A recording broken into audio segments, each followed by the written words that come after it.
আপোনাৰ নিচিনা আব্ৰাহা, আপোনাৰ নিচিনা এজিদ, আপোনাৰ নিচিনা নমৰুদ, আপোনাৰ নিচিনা ফেৰাউন এই মুছলমানসকলক অত্যাচাৰ কৰিবলৈ বহুত আহিছে, কিন্তু কোনেও কিন্তু মুছলমানক অত্যাচাৰ কৰি হাৰি যাব পৰা নাই।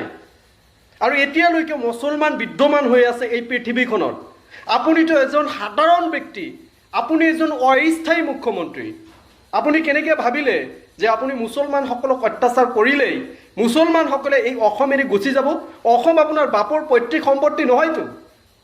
এই অসমখন সৰ্ব জাতি ধৰ্মৰ এটা মিশ্ৰিত এটা অসম। ইয়াতে সকলো জাতি বৰ্ণ নিৰ্বিশেষে বসবাস কৰি আছে। আপোনাক এই অসমীয়া মানুহবিলাকেই কিন্তু আপোনাক মুখ্যমন্ত্ৰী বনাইছে, সেইটো আপুনি পাহৰি নাযাব। আপুনি কিয় এনেকৈ কৈ আছে? মুছলমানসকলে আপোনাৰ কি দোষ কৰিছিলে? মুছলমানসকলে আপোনাৰ ঘৰত খায়নে? আপোনাৰ ঘৰত পিন্ধে? মুছলমানসকলে আপোনাৰ উপাৰ্জনৰ টকাত মুছলমানসকলে চলে নেকি?